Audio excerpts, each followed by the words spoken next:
Dimp Digital presents Idle Game Chat. Cool.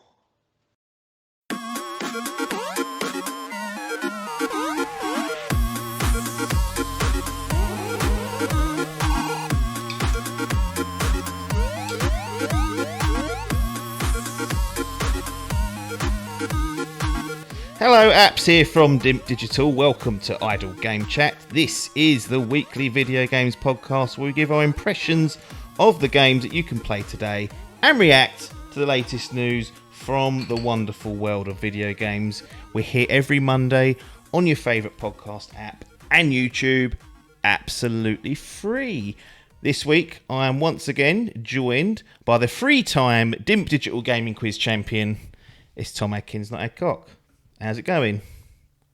I am Oh, hello. He's got the God of War glass. God of War glass. I opened it with the Resident Evil bottle opener. Oh, excellent. Magnetic. Thing is, so I've got a little whiteboard. It's magnetic. I stuck it on there. I thought that's a great place to put it. Yep. I don't have any nails. You see, I've sort of have them quite short. I couldn't get under it. I had to get a pen to dig it off the what's the name. So that's going to stay away from that. That is a fucking hindrance with that new OLED Switch. If you ain't got nails, you can't open that fucking game card thing. So I don't be trusting these nails on blokes either. So I've always kept mine short. I don't know. The old guitarists have long nails. Do they? Yeah. So I thought they'd have short nails to get like the feeling on their fingertips. I think some people use them as like picks. They're like finger pickers. Oh, imagine that getting caught. Yeah. Did I send you that video of that geezer's finger coming off? You did, yeah. West Ham fan? West Ham fan, that was it. So I found out today that was because the bloke had a ring on. He was trying to climb a fence or something, and the ring got caught, but his ring was too tight, so therefore it pulled his finger off. I have heard of these ring incidents several times throughout my life. Sort of think it's an old wives' tale, but I've seen a couple of horrendous outcomes from it. So, yeah, if you got a ring on, lads, be careful because it can take the fucking whole of your finger off with it. Oh, it bloody well can. But as we digress, I am fine, thank you very much. How are you? Yes, not too bad. We had a two-parter with Logan where I got absolutely caned throughout the 2 hours, and slowly but surely the 2 bottles of wine took its toll. That's now in the past. I was building some Lego and had that on in the background. I had to have a little listen. What? So you've got a new Lego set, haven't you, recently? Do you want to share with the people what it is? It is. You gonna go get it? I'll go get it. It's a fucking. Every time I pick up, it breaks. Oh dear. So we could break it here, but this is more for you video guys. If you're listening, have a look on our Twitter handle, and I'll post the picture of it. But look at that, fucking ginormous Batmobile. Beautiful. Look at that. Excellent. Well, I'm not a Lego man, but that stuff does look the shit, and he's nearly fallen over, messing around. But yep. So we know Adkins is into his Lego sets, and that's his newest one. So yep. Hold on. He's got his. What I had to do to get it in its little unit over there, I had to clear out all my games. So my games are now gone into a little. And they're in there. Bloody but hell. There's so many in there. Yeah, footstool. Gosh, but there's so many in there that I'm never going to play them. I don't know why I've got them. There's like stuff in there. Half of them I've got digitally that are like on, especially a lot of the PlayStation ones that are on that PlayStation. What do they do? Like a Plus Gold thing where they just give everyone loads of games. The PlayStation Plus collection. That was the one. There's so many in there that are just like gold, beautiful ones. But I think I'm never going to get the discount now. So if I want to play them games, I'll just install them. Yeah, that's the thing. It's odder, isn't it? Yeah, trouble is when all these stores get taken away one day and access is revoked, you could just plug the disc in and it'll work offline. I'll be left crying. But we'll have to see how that goes. So we've got back to sort of more of a traditional episode. I said last week and the week following that, or previous to that, we was talking to Logan. That was actually one conversation split into two. But we have the game jar that's made its return, where we pick a few news items from the industry to have a little chat about, and then we've got a game lined up for some final impressions, which I'm very much looking forward to discussing with Mr. Adkins. But let's kick things off with the game jar. Now, I thought we might as well start with Microsoft, and I've got a couple of items I wanted to chat about, and it's mainly because they've had one of their big kind of holiday releases go out for review, and it is, of course, Forza Horizon 5. As we record this, it's sitting at a 92 on OpenCritic, making it the best scoring game of the year so far. So a great pick to have in your fantasy gaming leagues if you're playing along those, and Mr. Adkins has that in his. But really, just to kick things off, nice and easy breezy, quite a simple question. If things stay as they are, which is quite likely, there's a few games left to come out, but are they really going to be hitting that high? We don't know. But if it does stay as they are and it's 92, nothing else really gets close to it, I mean, does this game deserve to be Game of the Year? Or because some people, I'm not mentioning any names, might consider it a disposable game, for lack of a better term, does it lose out on that potential accolade? What say you of a racing game putting its marker in and having a go at this Game of the Year chat? I know what you mean, because it does, like, it is the highest rated game so far, yeah. Halo is the only one that has the potential. But that's so 50-50 that's either going to go one way or not. I can't. Could I see it being a happy medium? I don't know, but it's either good. Like they've delayed it this year. They're really sticking the marketing on it now, so it could be the one to pip this and therefore be in the chat. Well, I suppose it won't get in the chat because it's too late in the year to be Game of the Year. But it won't be on Jeff Keighley's The Game Awards. Jeff Keighley's game, but like us and the Dice Boys and all that do it properly. Yes. Then yeah, it could certainly be a contender. But to your original question, I really enjoy this series and have been playing. I played it yesterday actually. I went back to 4 and was just mopping up a few little bits I hadn't done. Yeah. And they are very good games, but like you say, it's because they're doing like, what is it, bi-yearly releases? They do them now. Close basically. to. It's not far off. I suppose not far off. I suppose because of the delay of COVID and stuff, that this one's a bit longer than normal. But yeah, they are becoming like a sort of a Creed essence, where it's little tiny incremental changes each year, and therefore it's the same game essentially. So I'd say from about 3. I don't know. Well, they've all been about a festival, haven't they? But yeah, 3. I don't know. 1 and 2 felt very different. Then 3, 4, and 5. It felt like 3 broke through, and like gamers who don't particularly enjoy racing games were like, "This is really good." Like they've sort of gamified a genre that's, we'll probably talk about because they usually look gorgeous, but this made it a fun experience for a lot of gamers. Adding these, I can't remember if they were in 1 or 2. These showcase races where you're like racing against fucking like hovercrafts or planes and stuff, and that's sort of the big things that you want to aim to unlock.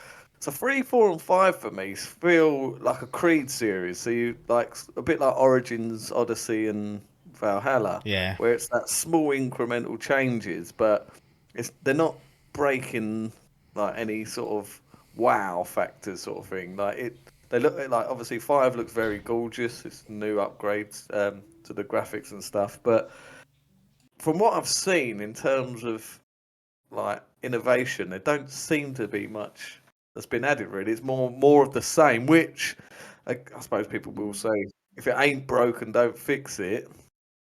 But I know what you mean. Like to get a Game of the Year, if you're going by that, it feels like it needs to be something a bit more wow rather than a small upgrade from 4 and 5. Like some new cars, bits. But New locations.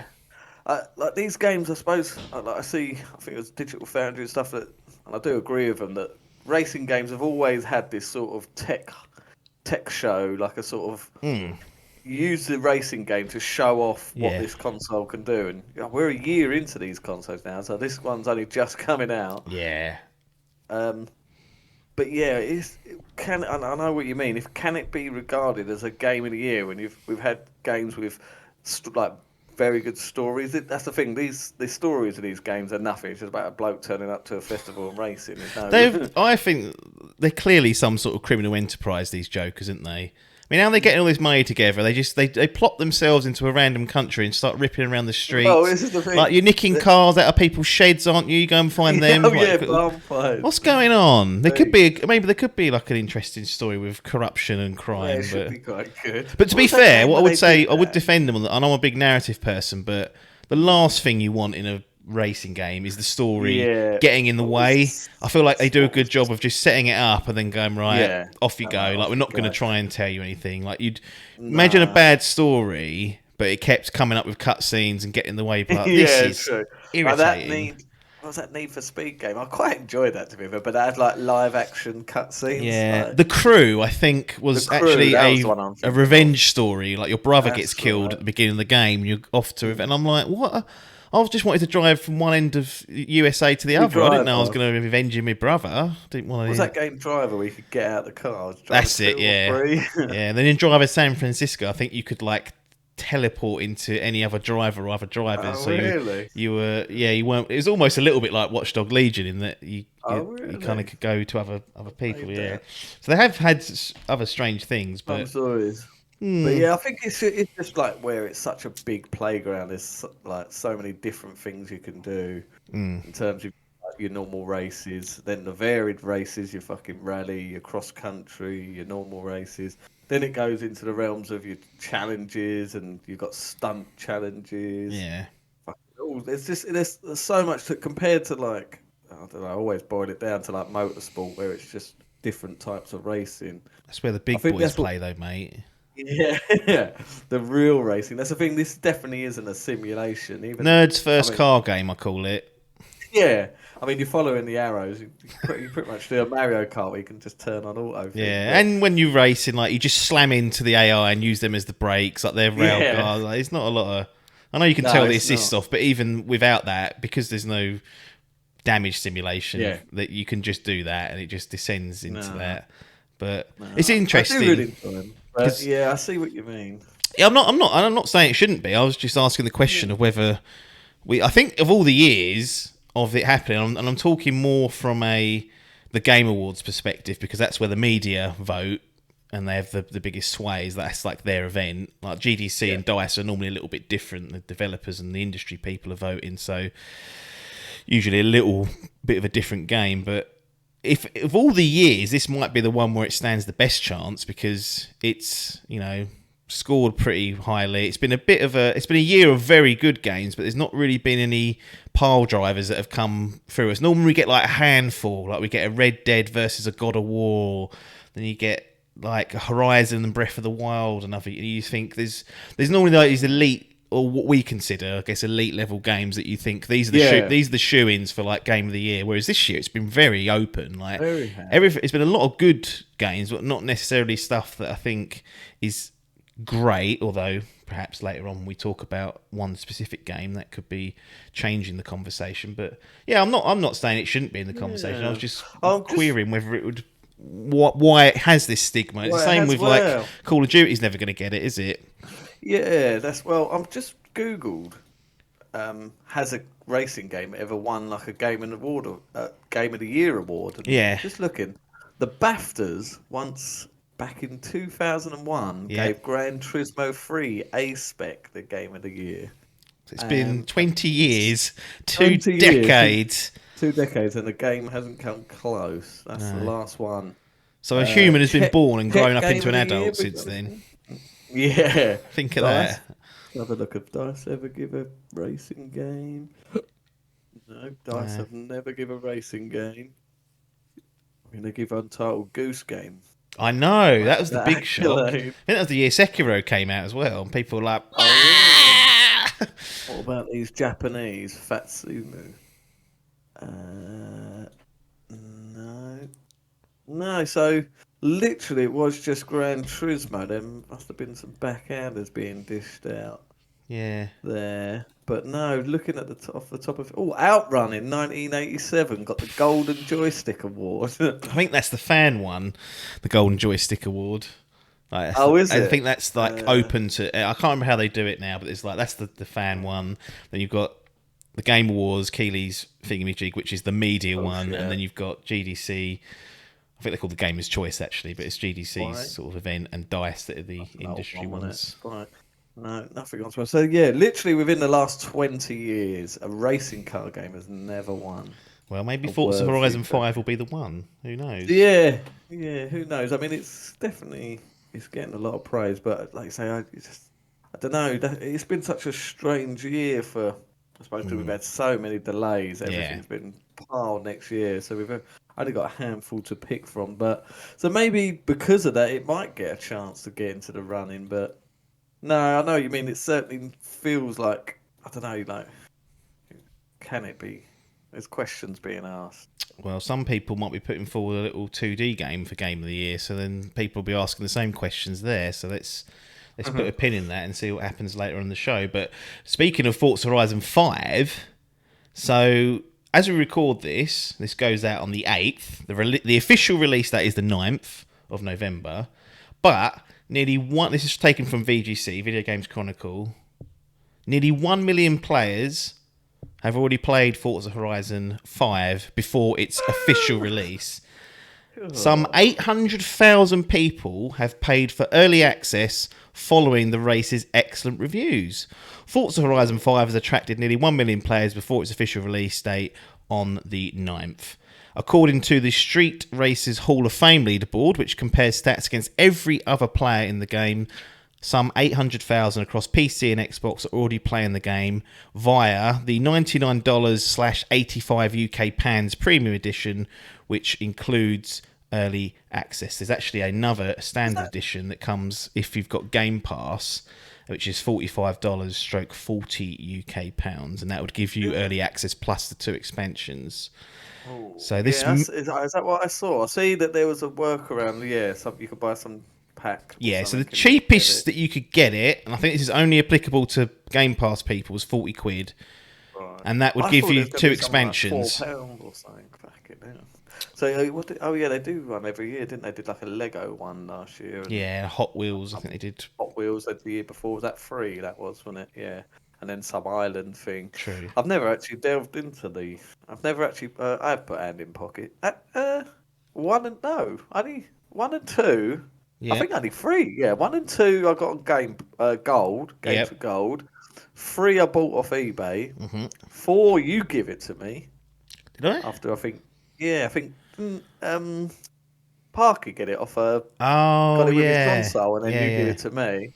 Yeah. And then I played a bit of it on Game Pass, and then obviously 5 I'll be getting off Game Pass. So I've only ever paid for 1 Horizon game. Wow, not helping out the numbers. No. But what they're saying is they've estimated that if 800,000 odd people have all paid either 85 UK pounds or 40 UK pounds and then translated into whatever dollar amount, that it will have grossed between 36 million and 79 million before it's even been released, which is tomorrow as people listen to this. So I wanted to just analyse the wording that's used here and in all other outlets. They describe this as early access. Now, is this early access, or Phil and Alan, the invisible hand of the gaming industry, pulling a fast one and actually just putting the game's release date behind a paywall for 4 or 5 days? Because we're all saying early access because that's what Microsoft are telling us. They've said it's marketed as early access, so everyone just parrots it. But if you strip away the language and actually look at what's happening, the game's being played by nearly 1 million people who have stumped up to pay for it. Now...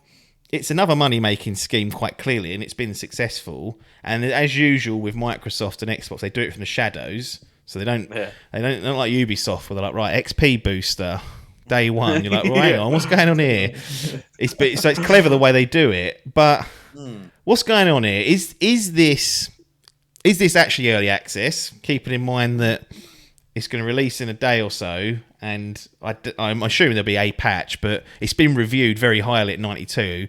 It's quite clear the game's in a very good state to go.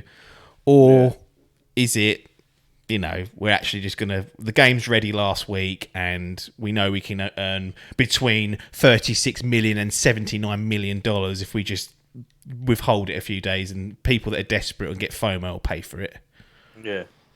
Yeah, I think it does sound like that. I haven't bought one for a while, but doesn't FIFA do a similar thing? If you buy their ultimate pack or whatever, you get it 4 days early or something. In my head, this could be wrong. EA were the first to start doing this. The way they've kind of softened the blow there, and I think this is still true, is that if you've got EA Access or Game Pass now, because that's rolled into it, I think it gives you early access to the game and you get the 10-hour trial. So you ain't got to stump up any extra cash. But yeah, it certainly has been done from other areas before, and people have always gone, well, we know what's going on here, but, is it a little bit sneaky? It is, yeah, I think so. I think it is what it is, like what you're saying. Yeah, I think early access is when you have early access to a game that's not finished. Yeah, it's not grounded, is it? It's not Valheim. It's... I bought Stranded Deep. Yes. Early access. Your first ever video on the Dimp ranks was about Stranded Deep all those years ago, and you told me the developers were committed to finishing it that year. 4 years later, I think they got to 1.0, and now it's on PS Now, and I've got it with Games with Gold or PS Plus, I think. It is now, yeah. It's got co-op now. We should go back. Co-op, exactly. It's time to go back. Get Wilson out. Circle for Dimp. Yeah, the full circle of Dimp. But that, to my understanding, that is early access. A game where you are given access to a game that's not finished. Yeah. It's not its final form, and therefore you get the benefit of you own that game. You pay a cheaper price typically. Yes. And therefore you're paying more here. Yeah, you're paying 85 UK pounds if you ain't got Game Pass, or if you got Game Pass, you're paying 40 UK pounds. Granted, you get a load of took with it and the expansions, but you still got to put hand in pocket on based on a promise that these expansions are going to be any good. Yeah, that's true. You don't even know. There's no roadmap. No. Rather than the pun. I'd love it if it was like a Kojima crossover. Because that really pissed people off. I know so many people don't like his games, but if one of the expansions was just Death Stranding times Forza Horizon 5, and you build the roads and all that stuff, I would adore that. That would be excellent. That won't happen. But yeah, no, it's a complete difference to gaming terminology of an early access game. Like I say, you're normally getting the benefit of getting that tick over to 1.0, and you're getting that full game for free. Yeah. So you ain't getting that here. You're getting the full game. This has already gone gold. Months ago, probably, or weeks ago. Yeah. If it's once it goes in reviewers' hands, I kind of think, and we accept that we're not going to be the first playing the game mostly because reviewers will have it, and we kind of, as gamers, we're like, yeah, okay, they'll tell us, we'll get the OpenCritic score so we can play fantasy gaming. That's part of the trade we make. But then when you read up, so the way I'm thinking of it, like there's. Obviously, it's made a load of money. It's not to be sniffed at. And is there cause of concern that this might become the norm for Microsoft released games or Microsoft published games? Let's say Starfield next year, sort of in my eyes, the biggest one, the one I'm most looking forward to. Yes, it's bundled with Game Pass, but let's say the Friday before the official release date, they're like, well, there's a £40 standard edition, a special edition of the game that you can play, and you can start playing and do Starfield. Or if not, if you don't want to pay it, it'll be on Game Pass, and you can wait till Tuesday and read about all the spoilers over the weekend from the early access crowd, and then that'll be a lot. I don't like the sound of that. No, I don't. Remember, I didn't see all the screenshots, all the video. You'll be like, right, they're discovering it all before I am. Yeah, there's risk of spoiler territory being happened. I remember when I was working at Lloyd's. Do you remember there was an intranet there, and you had it was called, what's it called? Your Voice. Yeah. I could never get on it. Oh no, it was. I didn't have the right I access. live on it. It was basically just like a message forum for like. It was supposed to be mostly about work, but obviously everyone was just talking about personal things. Well, it was always grouped with all the different like parts of Lloyd's and stuff on the different sites. And there's one that was in the Scottish site, and there was a gaming chat in there, and there was a company in Glasgow that used to get games a week early, and they would charge. I don't know how this was legal, but they would charge an extra fiver or tenner and release so it. It'd be like Give 40, it to and it would, you could get it a week early, but you had to pay this premium. You're right. That was a thing. That was street dates used to be broken. Yeah, not all the time, but there's certainly instances where it was. I remember going into game once, and Football Manager was there, and I was like, "That's not out till next week, is it?" And he was like, "Someone broke the street release, so we have as well," really? And it was just there to buy. And I was like, "Bloody hell!" Like, yeah, I suppose it's always been a thing, isn't it, where people are playing it earlier. Yeah, I'm just not sure I'm overly thrilled at the idea of. I'm already paying Phil fucking hand in pocket every month for stuff. Yeah. Like, if they bundled it in with that, I wouldn't have a problem with it because it wouldn't affect me. But I don't want it to become common practice, really. No, I think it could. It has the potential that it could, and it's just obviously it's there. They've seen an opening and gone, this is the way we could get. People do like getting shit early. Oh, like, yeah. If even with that, when I get a game and I get it 2 days early, I'm like, oh, put that on Instagram. Right, go and see a movie like you do. There's previews, aren't there? Yeah, previews. Like one showing normally, and if you get in there, you're like, right, I'm seeing this. That's fucking limitless. Watch as many films as I can. But if I go to a premium one, if I go to one that's I've got to pay £2. £2 for the previews. to watch the previews. I'm like, right. So do you know what? For years, I thought the preview. I didn't understand what a preview was. I thought it was just like 30 minutes of the film. I was like, why are people going to that? Didn't realise it was an opportunity to see it before everyone else. So I went to one. There was one that had it was like with a Q&A at the end. I was like, cool, the director's coming down to Southend. And then I watched it, and there it was just a video. So I was like, an interview with some bloke. I was like, ow, right, bye. That's that. Well, look. But yeah, I think Phil and what was his name? Colin. Alan. Alan. Old Alan. Colin's not involved Alan. Colin's taking the day off. But yeah, I think there's an opening. There's more cash that could be made. I mean, you've got to imagine they're going to be selling a lot less games than they would normally because of Game Pass. Because it's just what's the point? Almost, and this is a way to extract a hefty sum for a relatively. I mean, it's not proper cock up arse, but it's a bit like you've just been slapped in the face with one. You're like, nah. I don't want Starfield to. I don't think the Bethesda games will. To be fair, I think they'll operate in their own model. But like, if Fable comes out from Playground Games in 4 years or whatever it is, I don't want to be. True, I don't want all this really. I understand why they're doing it, but the whole point of me putting hand in pocket each month is I get everything, and I don't get it early enough. So I don't know. Yeah, that is a hindrance, and it is a lot of people. I'm seeing people on my friends list. I'm like, where's he playing? Yeah, because they've fucking stumped up for it. Yeah. It baffles me. Like, I see there was like getting a little UK hot deals coming up by Infinite. Yeah. Why would I pay £40 for? Would they do the same? I was trying to tell people that the other day. I was like, you can just download the multiplayer's free for Halo Infinite, and the campaign it'll be on Game Pass. You don't have to buy it. They couldn't get their head around it, and I was like, well. Ain't that fucking hard, mate? Get it with like bands. I remember back in the day they'd get like plaques, wouldn't they, for selling albums. What do you get now? Do you get like streaming? Most downloads, you get an e-ticket. Yeah, I suppose you get that. Just get an email, just come through and say. £10 Amazon voucher. Yeah. Sort of digital. But yeah, I suppose they're just trying to work out how to get the maximum sales and physical buyers out of what is currently left. Yeah, even though they know the streaming method is the way to go for this medium.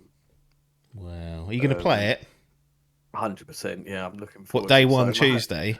Day one. Right, you just told me you've bought Guardians because reviews are pretty good for that. So well done. That's coming at the library soon.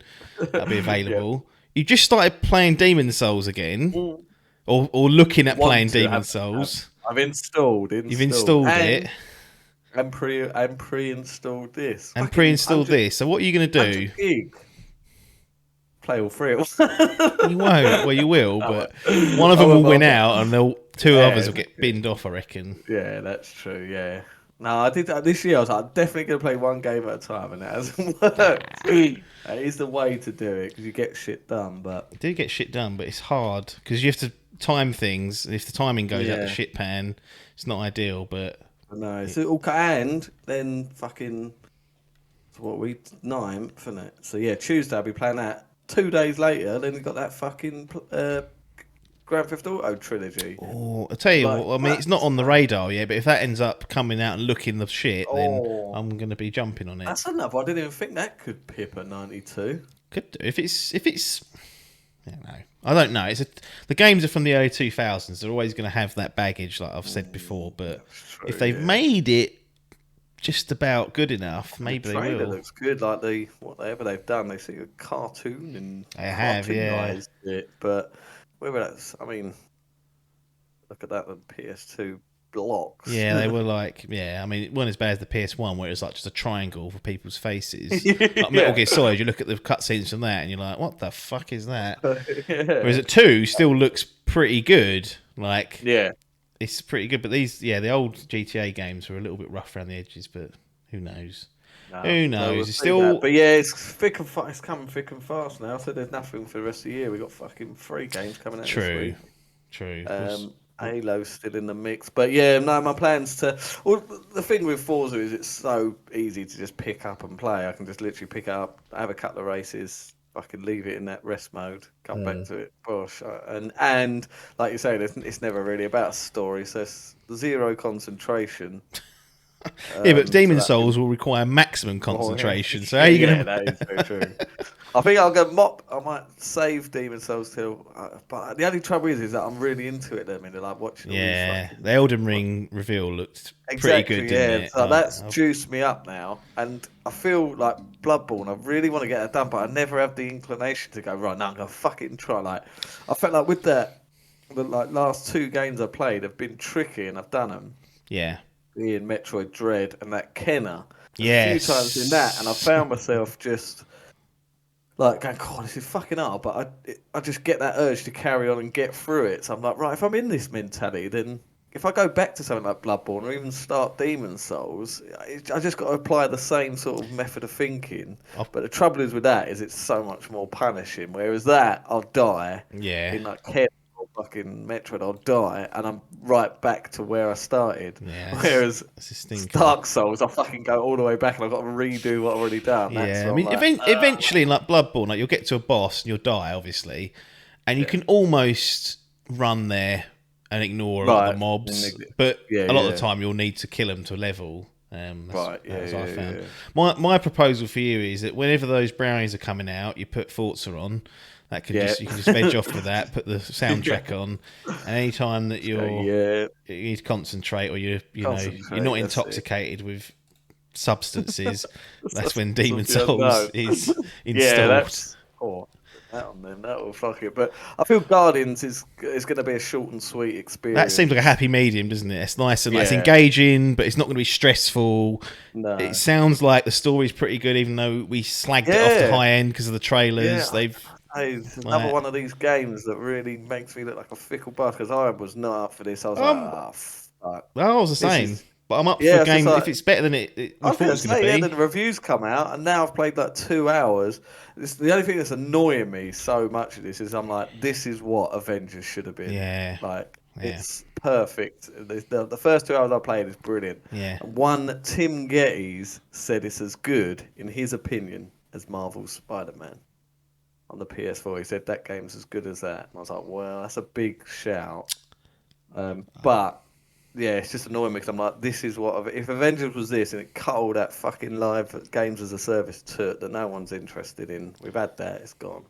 Look at the games now. Like even Outriders, I thought, oh, maybe that's the last one to break the mold. Maybe that could push it, but we ain't heard nothing since that came out. You and Logan completed it, not a peep. No, not out just you two, but out in general. Like no, there's been no update, no roadmap. They've just gone, feet up.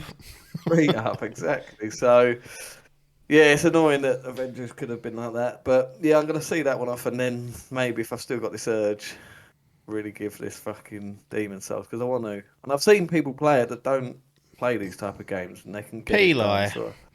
Peli fucking played through it. Did he finish Adkins, it? I don't think he did. No, he did get too hard for him.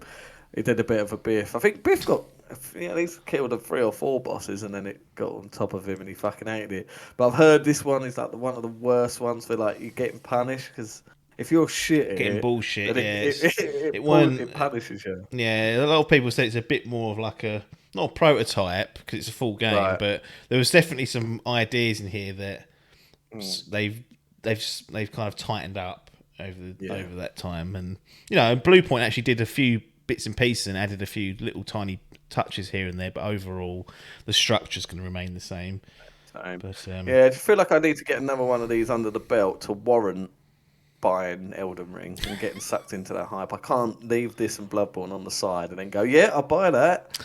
I've done one out of, well, I've never played any of the Dark Souls, but Sekiro's done. I still think you've done the hardest one. I mean, I've not played Sekiro, but judging by the fact that you can't level up really, yeah, like that to me can, makes the game indefinitely harder than what Bloodborne or any of the Souls games are going to be. So you ain't got no stamina thing though. That was a killer. It does. It's funny how that really trips people up. The stamina management. I've never been too much. I mean, don't get me wrong. I died hundreds of times because of the stamina issues in Bloodborne, but I was always able to adapt eventually. But you're right that can, depending on what your style is. It certainly has with me, yeah. Because I'm like, that's why Sekiro lended itself so, because like when I play games like fucking Metroid or Kenner, I'm so useful on that fucking parry system, especially with God of War. Like I managed to finish that fucking last Valkyrie because I never did so that. Good, I'm playing so a replay.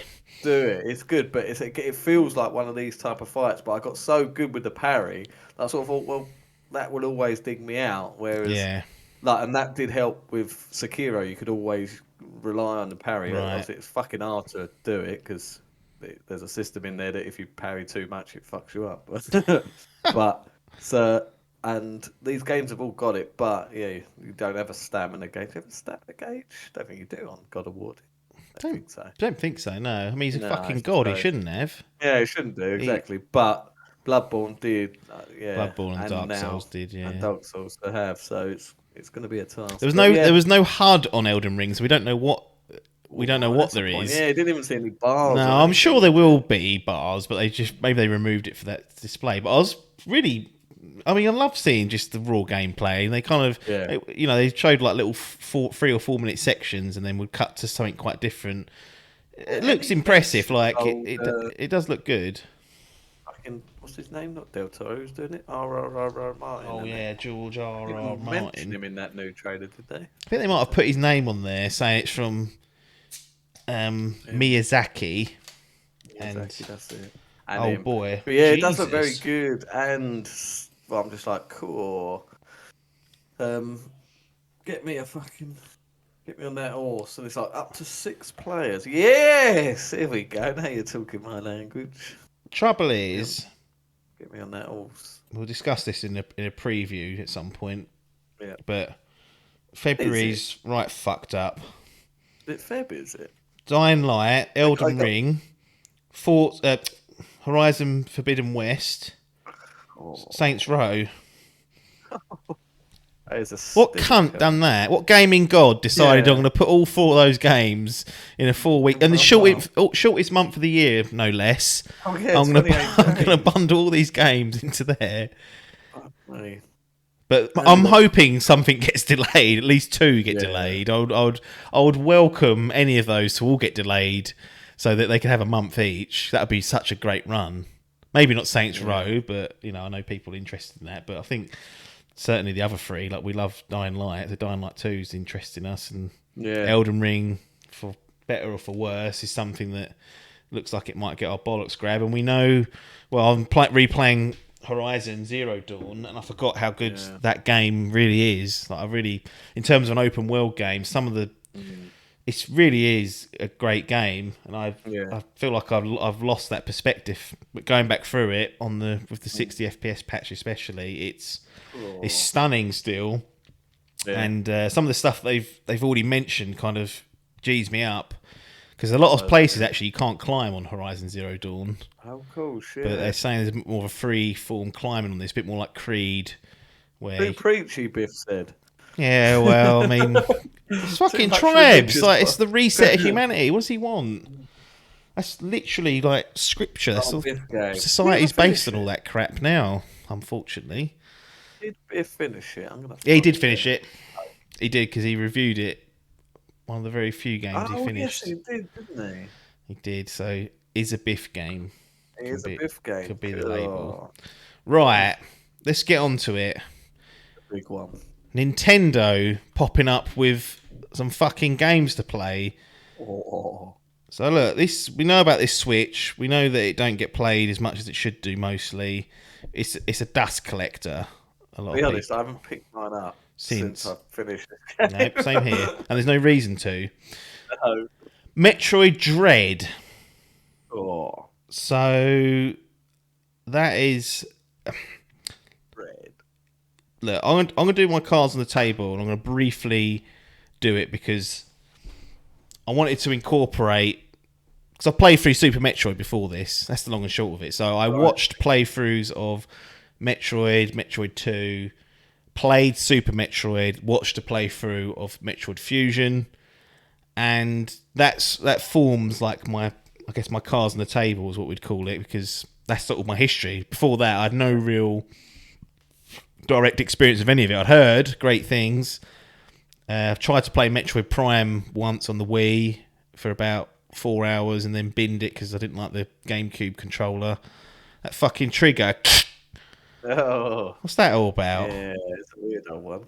No. The thing is, people will say that's great still, but I'll say, well, no one else does it now because it ain't great, is it? Oh. I feel like it's broken. People still claim that fucking three-legged N64 controllers, the perfect controller. Can't even hold it without moving your hands to get everything. Like, go away with these. It's old hat. Like it's why stuff gets evolutionized. I made a word up. Call that beers it already. Double punk. Double punk. That's why stuff is sort of progressed, and that's why we don't do this shit anymore. We don't have free. We have to evolve. And actually, the evolution is actually quite a good theme for my thoughts on Metroid Dread. But we'll be going back and forth between us. But I did want to start by just giving like brief thoughts of Super Metroid, because I played this on the Switch Online emulation for the SNES. I didn't buy any of the expansion packs, so I haven't been snarled up into the N64 stuff. Oh, the N64. I've done that on a side note. So Animal Crossing in the bins, unfortunately. But Super Metroid, I really enjoyed my time with it. Now, it's a 1994 game, I think. So you do have to make some concessions. So anyone that says, oh, it's perfect, it's not. Perfect, yeah. Not nowadays, it ain't, because it's an old game. There's nothing wrong with that. It's not a criticism. It's just that things have become more accessible over time. So, like, the map, for example, like a useful upgrade, because the very first Metroid, hello paper, the very first Metroid didn't even have a map. So you were left to memorise where you've been, what you're doing and whatnot. So this one has a map, has a mini map as well, so you can see it and you're like, oh, lovely, I can see where I've been, what I'm doing. It colours the screens each time you go there. But it's still just not at a really useful level. Like, you can't see where screens connect and where doorways are. It doesn't code what obstacle is blocking you. So there's certain doors you can't open without a certain item. And generally, whilst it is probably useful in 1994, today's standard, you'd be fuming at it. And I always say, best map in the business goes to Resident Evil 2 Remake. That's the one for me. Colour codes, all the rooms, shows you what keys you need, shows you when you've completed a room, for lack of a better term, you've got everything out of. That's brilliant. So I'm grateful that we don't have these old maps anymore, because they're just not as useful. But I can see back in the day that being hugely useful. No tutorials either. It's something that struck me. Really annoying, because you'd pick an item up and think, space jump, what the fuck's that? I don't even know how to use it. I don't know what it is. And what they do is you pick up a power up and it puts you in an area where you need to use it to escape. Right. I had no idea. So I was thinking, well, how can a game not do that? Like, I know we've been over tutorialising a lot of games these days, but this is a bit silly. Then I realised it's 1994. These games used to ship with a little box. Yeah. And used to have a little book in it called a game manual. Yeah. And guess what? It would have everything in there. It'd have instructions, how the game worked, the control, all that good stuff.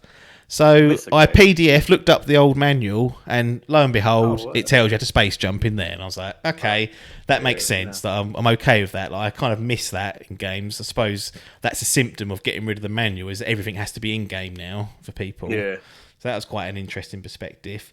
I did get lost at one point during the game, and it's a frustrating experience. I didn't resort to a guide, but was definitely tempted a few times. And some of the parts that resolved my issue, like when I finally did it, I was like, "That's bullshit."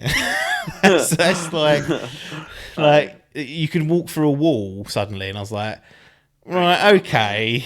We haven't been able to do that for the whole game. Then suddenly there's one wall that looks like a divide, and you just walk and you can get through it. And I was like, okay, Super Metroid, don't be too obtuse. Like, done a really good job mostly of not doing that, but there was just like a handful of instances.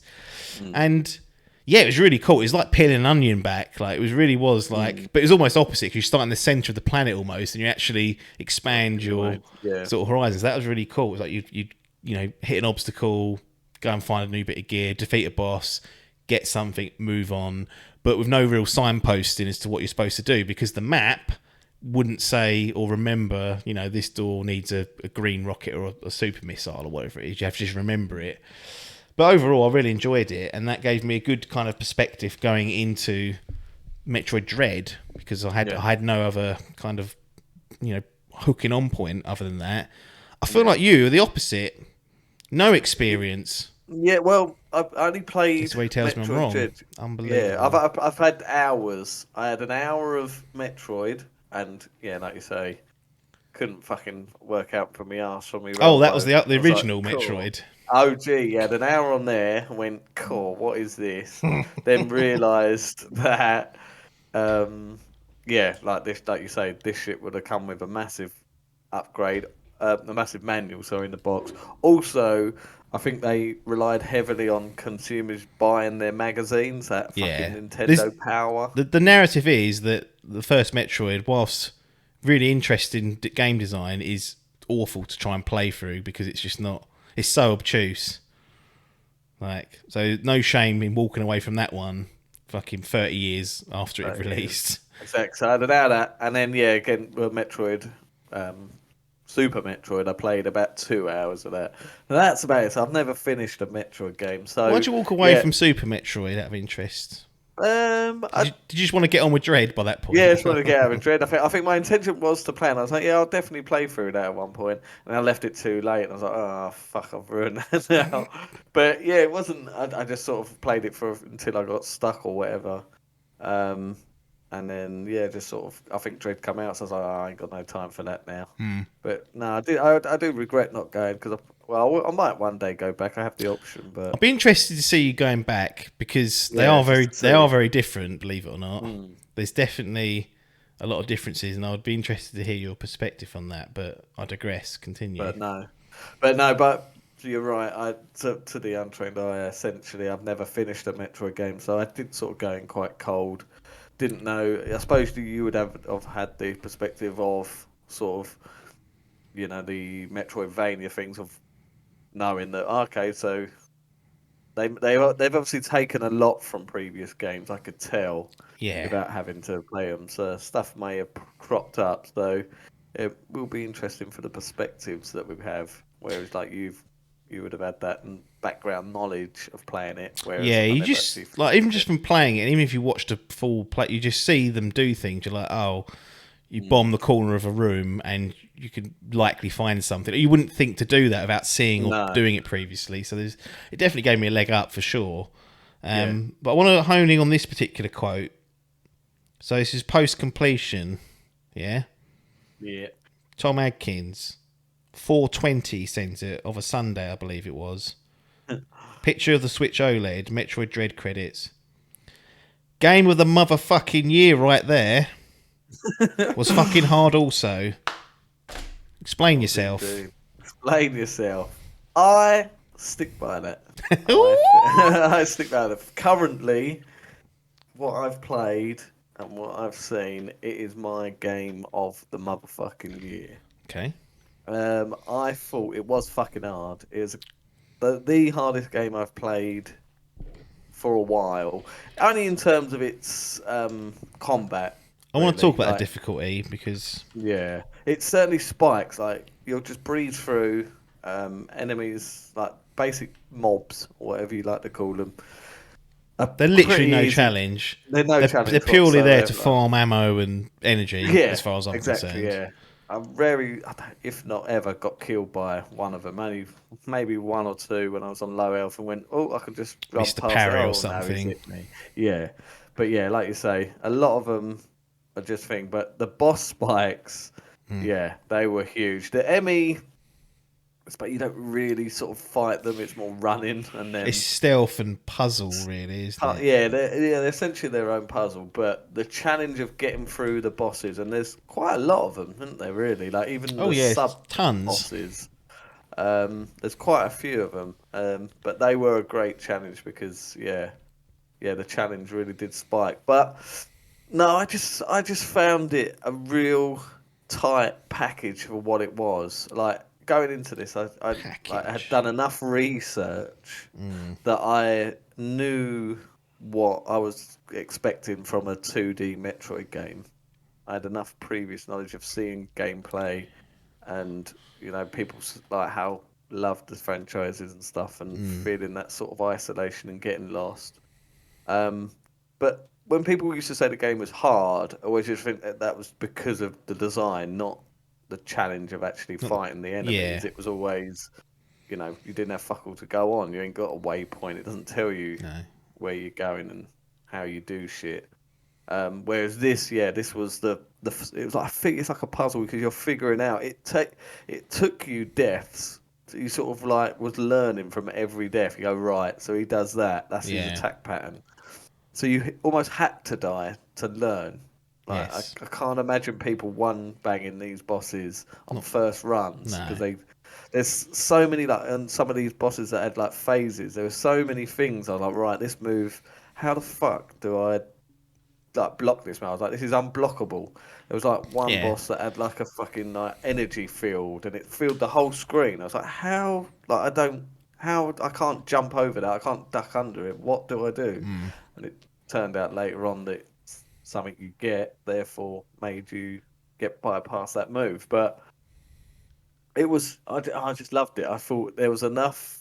There was a little story. Like these sort of games are like they definitely are these games that aren't too reliant on a narrative. There is a narrative in this game, a very small one. There are cutscenes, characters, and like a common goal, but I wouldn't say that's the focal point of this game. The meat and bones of this game is the exploration and the boss battles and that. But I just thought, it just felt perfect, this game to me, in terms of just having that goal of going, right, I've got to get from here to there. I'll explore on the way, and just that puzzle of going, right, I'll need to get to there. Oh, I can't get to there, so I have to go this way. Oh, right, okay, yeah, I'm supposed to go this way. Right, I've got to get to there. I can't go that way. Oh, I can get that way now. Just, it did everything it said it was going to me, and then sort of neatly wrapped it up in a bow and kissed its ass and said goodbye. And it sort of stayed long enough. Wasn't like a 25 fucking hour slog. No, it wasn't. It just, I don't know, it just ticked all the boxes for me, and I'm interested to know why. Like, I've never really played a 2D Metroidvania game. No. So, I think there's definitely points I agree with. I had a different experience for you. I think, like, the difficulty, I didn't get lost once, and that's because they quite clearly signpost things. Yeah. And they cut you off, basically. Yeah. Yeah, so what they do is, it's quite clever. You'll go through a tunnel or onto a screen, and something will happen, meaning you can't go back anymore.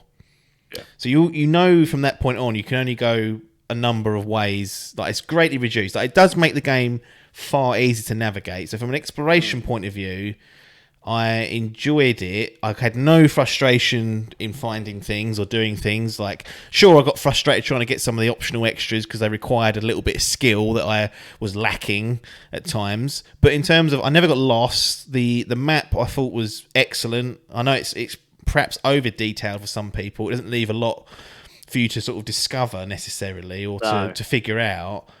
But at the same time, I'd rather have the path slightly lighted than be in the pitch black. Like, there is the times in Super Metroid where I was lost, I was like, oh, fuck it, I was just losing my... And I am impatient when I get like that. I just absolutely get impatient, but I never experienced that with this particular game.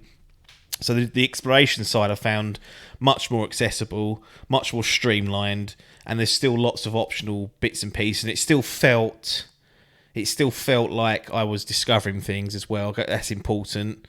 Obviously, it probably left like bigger breadcrumbs than what the older games did, but that's fine. And then in terms of like the bosses, I beat a couple. I think you're right. I beat a couple maybe first time, like fluked it, but most of them, died at least once. But I didn't find it all that difficult in the end. When it was all said and done, I think I had 49 or 59% items, so I didn't have hardly anywhere near the maximum amount of health or rockets or whatnot. And yes, there were challenging moments, but always within a few times I'd finish it. Like, even like the final boss, I was pissed as a fart when I went back to it, and like, I did it. Like, I've managed to do it whilst I was half cut, so that can't have been... Mine took me about 2 hours, I reckon I spent. It's strange, isn't it? Yeah, it really is. And I didn't look. I wasn't tempted to look anything up. Didn't feel like I needed to. But I didn't find it as difficult as what people are saying. I know that some people have definitely been put off by this game because they're like, "Oh, it sounds like it's really hard." It is hard. It's challenging, but it's doable. Like, it's perfectly doable, and you can make it easier by doing a bit more. On a kids' console, it must be. Yeah, exactly. It's probably a bloody rated 3 and above. And I wonder if your previous knowledge and thing from playing Super Metroid, sort of, as you had that sort of common ground with it, a lot of the same weapons carry over. Yeah, you're looking for the same. I wonder if the biggest upgrade from 1994 to 2021 is just how much more fluid the controls are. So, I was just about to say the fluid of just moving. So we talk about like the space jump earlier. It was doable with 1994 in Super Metroid. Like, it wasn't bad, but sometimes I'd miss it. Like Metroid Dread, not a chance. It all felt really, really locked in and toned in. And I think that's what helped. It just felt so much more responsive. Like, it's not as floaty. It's very snappy. Everything's very snappy. Yeah. You've got a ton of options at your disposal. One thing I will say is that at times it felt a bit... I felt very... And I was using the Pro Controller mainly, but I played probably about 40% in handhelds. This applies to the Switch handheld. But I felt a little bit stretched with my dexterity in terms of I've got to hold this trigger and move that. I had sort of like a crab claw. I felt like I was getting arthritis in my hands. Yeah, but other than that, like, it controlled beautifully, and I think that was a huge upgrade and made it a bit easier for myself. The button mapping weren't too bad. It was when you started to gain new abilities, and then that would be onto trigger. I'd get to a fucking... Especially when it starts to like include them into like boss jumps or like boss battles, when you be like, right, I've got to jump onto here, and then you forget which. You go, right, I've got a fucking energy attachment. I've got a grappling hook on the right bumper, and because again, and this is just the trouble with playing through 3 different consoles and a PC, so it's 4 options I've got. When it says RZ, or they call it something different. Yeah. And they've got the same symbols as the fucking Xbox controller, but they're in a different order. And you just, in my head, because I play more Xbox than Switch, all the fucking controls are backwards. So that is just ingrained into me backwards. But there's certainly, you get so many tools that it can feel a bit overwhelming. And I think they do a good job of not forcing you to sort of switch massively between them in like intense moments. Like you very, very much you'll get something and then probably use it for the next hour or so, and then you will use it again, but you're not going to be asked to grapple hook, then lay a fucking bomb in the air and do all this space jumping. Like it's not really like that. Like they kind of do a good job of saying, look, to avoid this particular attack, you just need to space jump. To avoid this particular attack, you need to phase shift through it. Like, it wasn't like you had to do very advanced moves. You just had to kind of know what to do at the time. But certainly, the boss battles were a massive highlight of this. Tons of them. Yeah, all really good stuff, and I enjoyed battling those fuckers. A lot of them had sort of puzzle elements to them. There was like, I remember there's one of them that had like a sort of platforming segment that it would like shoot out these things, and then they would become then ledges that you had to jump up and climb. I found them all individually quite unique, and in terms of like, there's only so much you can do with a 2D game. Yeah. Like, it had that sort of AAA premium feel to it as well, how it would sort of blend in some of the cutscenes, and then that would transition back in. That made it feel a bit less basic, being 2D. But yeah, I think it was just the exploration and the combat of the bosses and stuff that proper tickled my bollocks. Yeah, I would say. Go on. I was going to say the only thing. He's going to crap on it now, boys and girls. The crap is. I feel like my time's done with it. That's it. I don't have any inclination to go back and clear up and mop up everything. The speed run elements to it, but the rewards are just cards. They're like pictures that I can already get on the internet. So it feels like a one and done game. Yeah, like it's one run, and what was your clock? 10 hours. 10 something. I think it was. Yeah. Does that include the 2 hours spent on one boss? I don't know. I wondered. I did wonder that. Well, the trouble with the Nintendo clock game time thing is it once you get to 10 hours it only does it in blocks of 5, so I'm on the 15-hour mark, right? So I must have spent about 12 or 13 in the game, and then therefore now I've gone back and did a little bit more clearing up and stuff, but so I don't know what it includes, but certainly the game clock inside was not as much as, so I don't think it did include how many times I died on them passes. Yeah, mine said 8. I think I said it to you, was it 8 hours something, wasn't it? And that felt shorter than what I felt like I played, but I was for a week, the week that I sort of solidly played, I was really hooked into this, which is good. On like the story front, it was quite light touch, and in my own head, because they'd said, it's the culmination of like the 5th part of the main Metroid series, I felt like it didn't really feel like that. It felt just like another Metroid game. I was like, okay, right, this is not the big like Mass Effect 3 Doomsday, like whatever. I don't know what I was expecting, but it felt like, is that really the end? I don't know. I feel like there's a 6th part that could easily be done, but that, because I've got experience of watching the old games and playing through Super Metroid, they were all very light touch anyway. So the groundwork, it's not like The Last of Us and then The Last of Us Part 2 follow-up, where it's got all this, complex character work and groundwork to build upon. You need to, do justice to that and take it to another level. Like, it's Metroid. They're not storytelling games, so really it was serviceable and didn't get in the way, which is the tick in the box that you need for these games. I don't want to be stopped every 5 minutes for cutscenes that are garbage. So they done the right balance for me. Yeah. But it was a nice little bit, but like I say, it definitely took the back foot. I quite liked the almost set piecey sections they had as well with the boss battles, how you had these sort of scripted moves. Well, the thing is, those scripted moves are quite optional because it would usually be you countering it. So you've got a counter move in this, and I missed so many of those tells. It was only like the 4th boss I realised you could counter bosses, and there was bits It cuts into like a cool little cutscene. You can start shoot. You can still be shooting them. Well, that's the other thing. Yeah, there was one of those times where I'd done that, and it Put feet it up. must have been just feet. I was like, oh, cool, watching it. And I was like, it's not actually doing anything. It's just strangling that monster. And then I realised I pressed the button. I was like, oh, you can shoot during this. I was like, oh, fucking hell, I'm supposed to be doing damage here. So I'm sitting there, feet up, going, oh, I come up with a fucking quick time event or something. But no, it was. No, I did quite like it, I've got to say, for that. Yeah.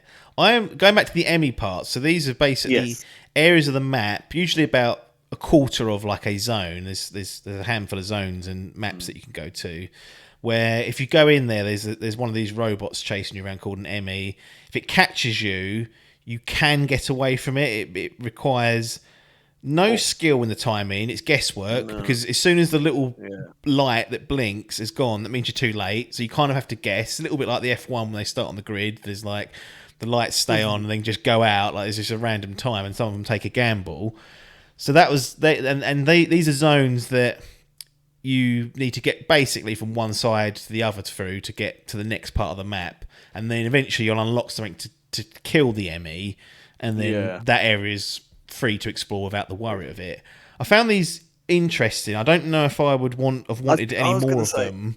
No, I was a bit underwhelmed by them, to be honest. I thought They're a bit trial and error. It felt like I was dying and then being put back, dying and being put back, and then the Emmy wasn't in the same place all the time, which is a bit like Alien Isolation. I appreciate the randomness, but you couldn't really make a solid plan each time because it'd be fucking about, and sometimes you just wanted to get through the fucking area so you could get on to the fun stuff.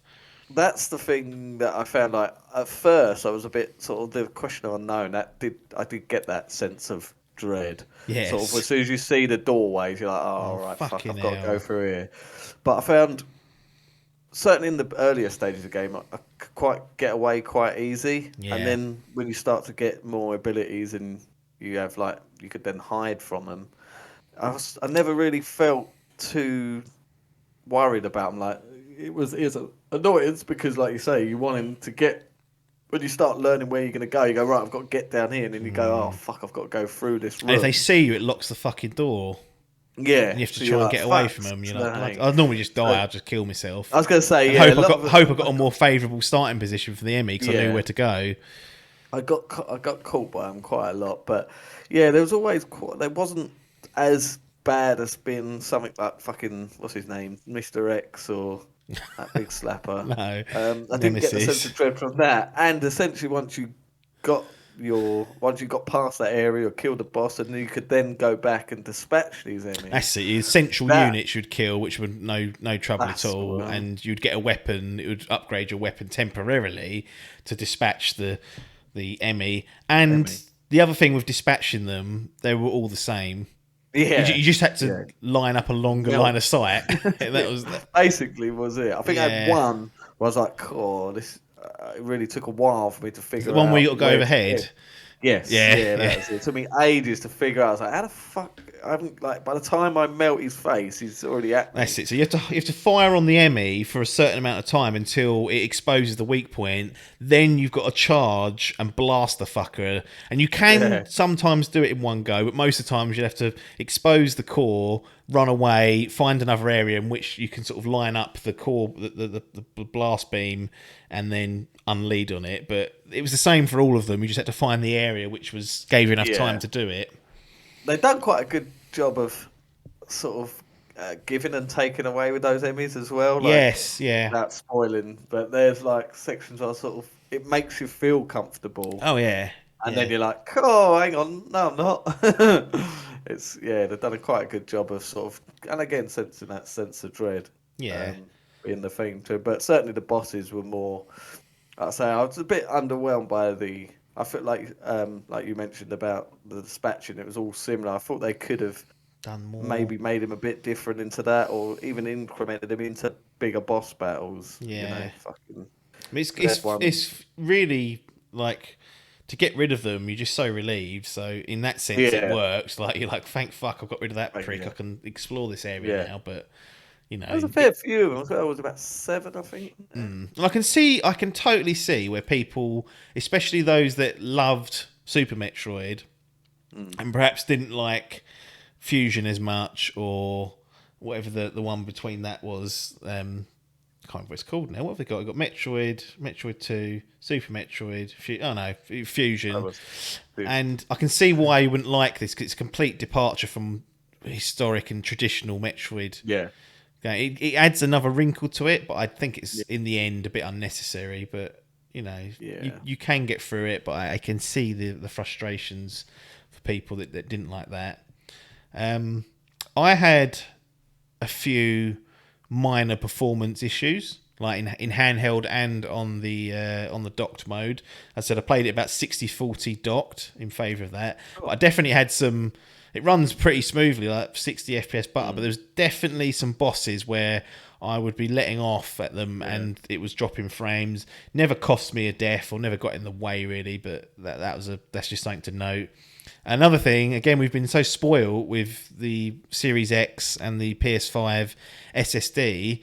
What are these loading screens about? Like on death or moving between areas. I was like, well, I forgot this is a thing. Yeah. that was somewhat true. jarring. You're getting them fucking transport things. You're like, you're standing there for a good 15, 20 seconds. I was like, right. And they chug.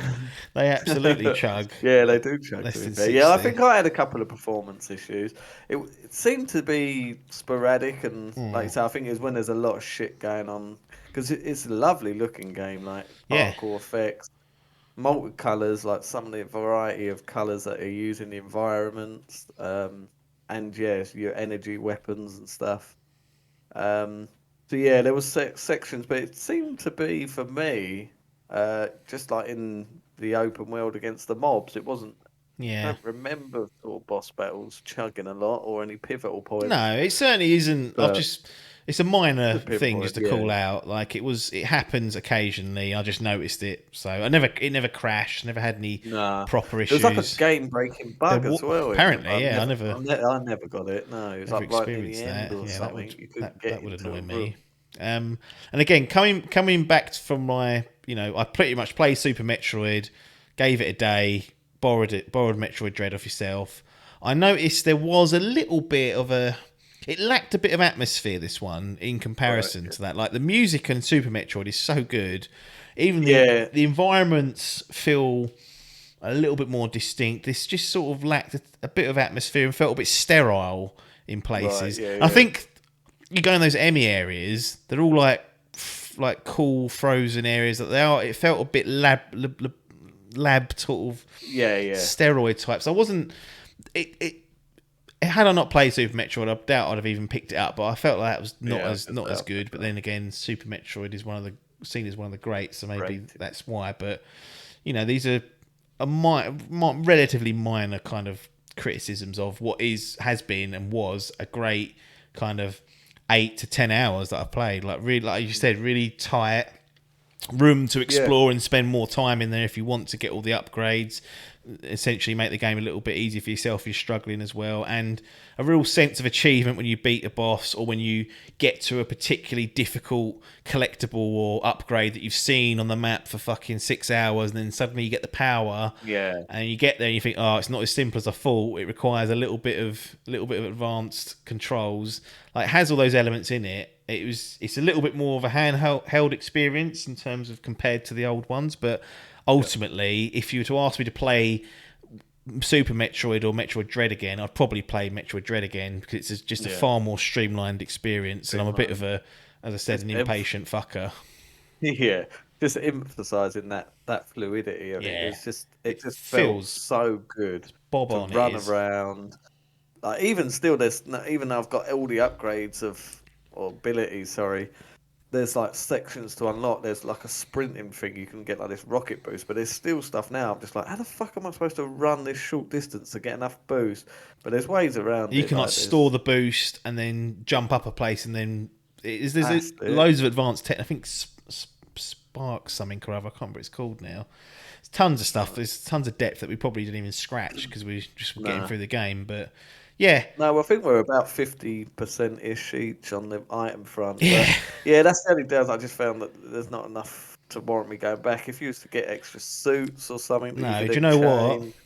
I'll tell you what. We'll solve it. I'll tell you. If they had achievements. Yeah, that would They would imagine they would. It'll be amazing. You just go back and be like, yeah, all right, I'll get maybe in Nintendo Land they call them coins or something like just for the Mario stuff. But if they had that meta layer to their games, which they just don't have, I think 100% you'd go back, and I probably would have ticked off a few more. Yeah, but it just doesn't feel so that lacked. But Bowser, fucking get some level of meta achievement in there, you fuck. That's my comment to him, Doug. Dug himself a hole with no. Well, it weren't his fault. I'm blaming Reggie for that. He was steering the ship and went. Bah.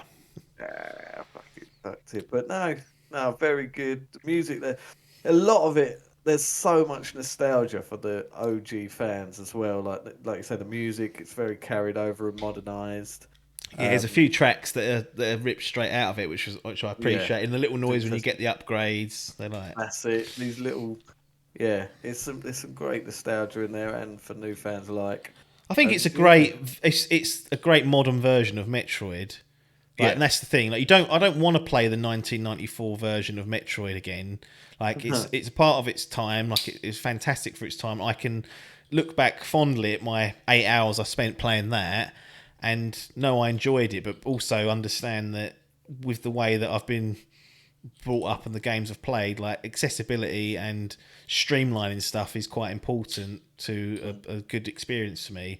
And this felt like it was a good balance. Didn't quite land everything new. We talk about the Emmys and whatnot, but overall really was a pleasing experience. And I thank the Library of Adkins for lending me that cartridge to play through it. And, I mean, before I went in there, I know jokingly we was winding Salmon up, or I was, saying, bloody hell, Ori and the Will of the Wisp, $24.99, Metroid Dread, 50 UK pounds. I was like, is it really worth that? But, I mean... It's just, like I say, I feel like my time's done with it. I don't have any inclination to go back and 100% it. There's lore there. Yeah. With, people, big fans of the thing, but on a game that's... I'm quite interested in the story. I think like the character of Samus the actual story is really good. And actually, there's moments in Super Metroid that probably were actually a bit more powerful than Dread, like all the way through. Right, It's crazy to say that, but they do a good job. But the value proposition, I just think I'm satisfied with that. I mean, I know I didn't pay an actual UK pound out for it. You did, but I think ultimately, when it's that refined, I have very little. Like it's more. Again, I keep saying this. It's got to be more about the time spent. Yeah. If you can afford the game, then it doesn't matter how much it costs. If it's £100 and you said, "Yep, I can afford that and I'll play it," then if the time spent with it was positive, then that's got to be good. And that's exactly what I felt like Metroid Dread delivered. It was a really pleasing experience, and I was pleased to go through the whole series in like 10 days pretty much, through watching the playthroughs, playing Super Metroid, watching Fusion, playing this, and then I was like, I feel part of like this little this franchise, this behemoth of a franchise when you think of its influence. It is really, isn't it? And now to feel like I can talk about Metroid and understand exactly what people are saying when they. It was always talk about one of those franchises that, like I say, I think I mentioned on the podcast before that I'd never had any prior knowledge to it. No. I only knew that Samus was a girl because she was in Smash Brothers. I was like, right. Well, apparently in the first game, you didn't know until the end. No, and it's only if you did it in a certain amount of time or did specific things, it would reveal that Samus was in fact a female. I remember was it that or two where I think one was it like in Japan that she used to be wearing like a bra and knickers, and then they like. So when you die in Super Metroid and the suit breaks away, this is in all of them. Until probably Super Metroid, she's just in like a blue bra and knickers. And I was like, well, I don't see the cosplayers at Comic-Con dressing like that. Otherwise, I'll be getting on the pre-order list for those. But it is what it is. But anything more to say, or is it time to do the deed and score this sucker? Yeah, I can't think of anything. Just like I suppose I'd have to mention it, but. Just the playing it on the OLED. It's very gorgeous. It was very matched. You could tell that they'd used this as a selling point. It was the perfect game for that, to show off that OLED. Like I was saying about how nice the environments look, how dark and dingy it can go, to how vibrant and colourful some of the enemies and bosses and fucking lasers going everywhere and fire. But yeah, it did lend itself to the OLED. I'm sure it looked fucking gorgeous on that thing. It was nice to have a Switch game running at 60 as well. Yeah, it was. At last.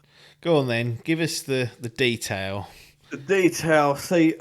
He got out of 10, for those that ain't listened before. 10. He's got a 0.5 modifier if he wishes to use it. Yeah, I might use that. The thing is, for me, it was a solid 9 out of 10 performance. It was, it did, like I say, it did what I was expected and went above.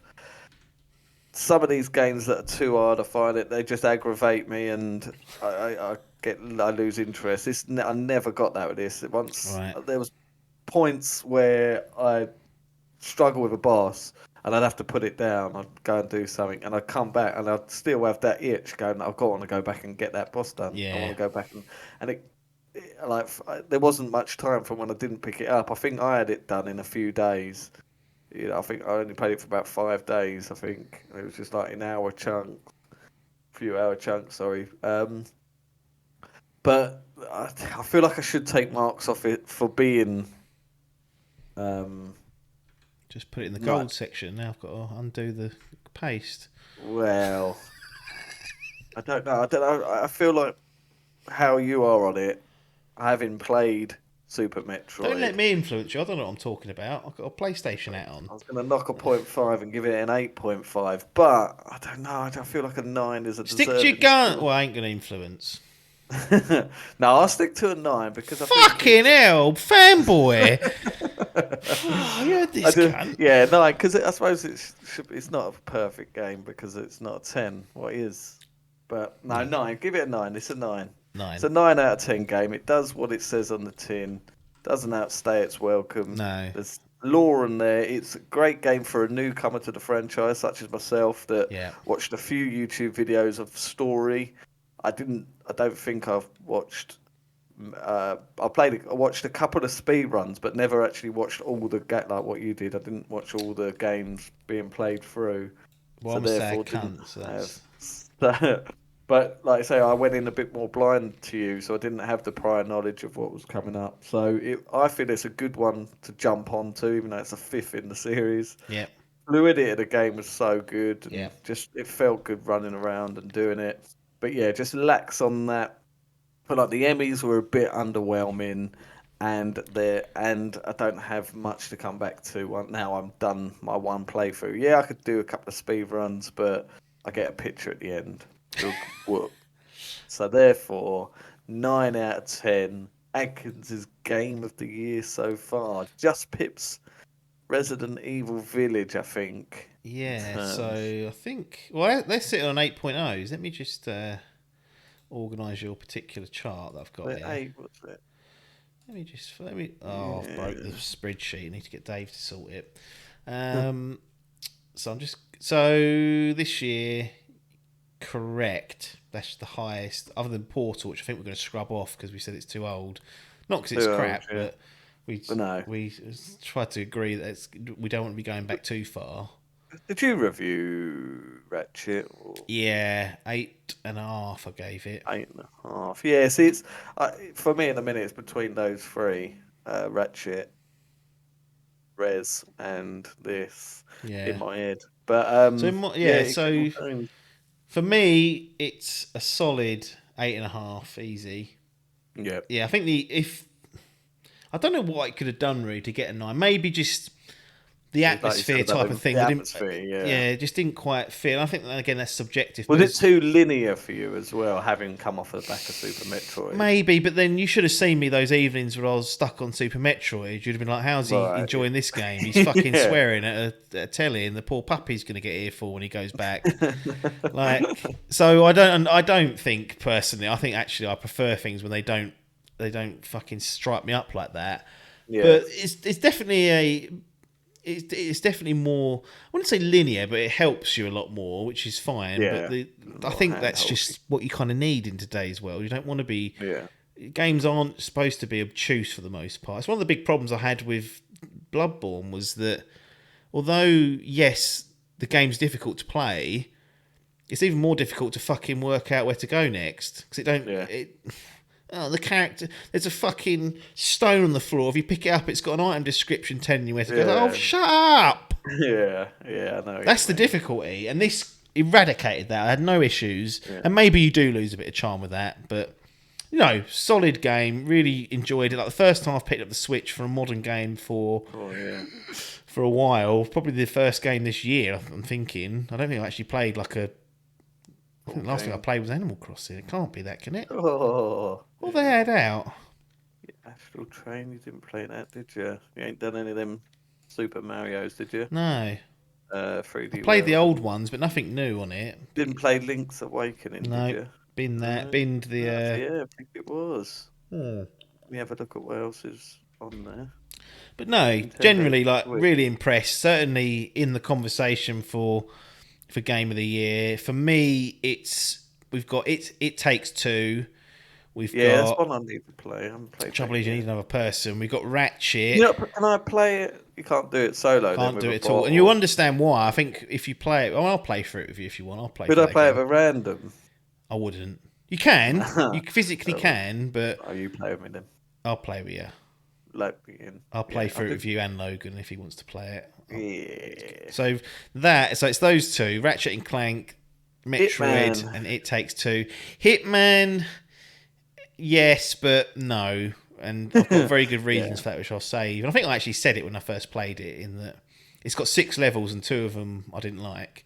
So when you're losing that level of percentage of game, then I struggle. But back to Dread, excellent title. Like, if you were on the fence, if you've got just a Switch, just get it, I'd say. I mean, yes, it might look a bit eye-watering for a 2D game at £50 UK, but if you can afford it, then your time will be well invested, is what I'll say, because it won't... There's a demo as well, wasn't there? There's a demo also on the eStore, so you literally have no excuse. Yeah. But excellent. I'm really pleased to play through that, because I've been moaning about Nintendo and the Switch for so long, and it just was nice to play something on it and really enjoy it, because it's been a long time, either through my fault or the fact that some of those games don't speak to me. But I think that's it for this week. We will we'll be back next week, I think. I don't think you'll be in rehab, hopefully. No, could be. Never know. Go and join Moxley. On the fucking... Poor old boy. Yeah, get on that old punk. Get on the beers, everyone. Have a good. It's now ramping up for Christmas, so you've got. We've got the Christmas ramp. We've got 6 weeks left. 6-7 weeks. Time just to get drilled every weekend, and then start. No, we've got. Next week could be. Well, it'll be Forza edition. Forza. We've still got a ton of games that we haven't done impressions for as well. Oh yeah, we have. So we'll be getting. The done Deathloop, You can have a chat about Deathloop for sure, but we're running out of weeks. We've probably got 1, 2, 3, 4, 5, 6 weeks tops before Game Awards as well. We've got 2 episodes need to go to, one for the quiz and one for the fantasy gaming results show. So actually, we've only got 4 weeks to stretch this out. Jam packed. So we're going to really Grand Theft Auto, Forza. I'm going to try and get more organised. So I keep saying that. I never do. Halo. Well, Halo's the one I'm marking. I'm happy to sit here on Horizon until Halo's done. And Mafia Definitive Edition went on that PS Now. I'm going to play it. It's on there till February. I love that about PS Now. It tells you when it goes off. So it either says ongoing if it's more than 3 months. If it's within 3 or 4 months, it'll say going away February. So I'm like, okay, I can plan that in beautifully. The main reason I want to play Mafia Definitive Edition, one, and I'll speak about this more when I actually play the game and give my opinion on it, but I loved the original. Like, it's actually one of my favourite games that was from back in the day. Certainly one of my favourite PC games anyway. 2, and this has been a big contention, a big point that we've hammered home, it's 30 FPS slop on consoles. Am I going to notice it? We've been talking up this 60 FPS saying we couldn't go back Well, I'm going to go back and I'm going to tell you whether it's see. affected me or not. I ain't having that. 15 UK pounds for that PC version. I think it was about 13 I saw the other day, but still. And it's the annoying getting thing was, freebies Epic had chucked it for that same price, and we're giving away £10 vouchers, so it's a fiver. And I put feet up on it, but I'm happy to take the hit just for this FPS experiment, because I know we've had Salmon taking the piss out of us. Saying, I've been telling you for years about this. And it's like, I tried to go. Well, to be fair, I've been playing. I played a little bit of Animal Crossing yesterday. Yep. That was 30 FPS slot, but I don't tend to notice it as much on that Switch because it's no action, is there? No action. You don't really need It's to do walking much. around. Just... No, but I did go back and play. What did I try to play? Sunset Overdrive on that Game Pass, and I was like, "Oh, I can't play this." And then realised that they was on the PC version, so running at 60. So had to be 60 bob. So I'll be interested to see what you say. I will. Yeah, I feel quite confident that it won't impact me, but we don't know. Everything has been full year of everything 60. Yeah, you haven't played 30 for a full year. We'll see how that goes, but let's close down this week and we'll start preparing for the coming weeks. Those of you that have joined us, if you want to support, it's patreon.com/Dimp Digital. You can go there and join the community. £2.50, £2.5 UK pounds, just to say you're part of this. You don't get anything for it. I must stress that you get nothing. If we get to retirement age and we can retire off, you'll get loads of stuff, but that's well off. But if you want to do that, you can. Or twitch.tv/Dimp Digital, where we mostly will also stream the podcast live. So you can head over there and subscribe through the normal channels. But if you've got Amazon Prime, you actually have a free token, as it will, to give us. So I would appreciate if you gave it to us so we can fund these 6 weeks of beering that's going to be happening from today onwards. But Mr. Adkins, pleasure as always to speak to you, and good to have you back after a couple of weeks off. Yeah, the motion. And always good to talk some games. We'll be having you back, I'm sure, in the coming weeks. And then those that are listening or watching, thanks for your time. And ta-da.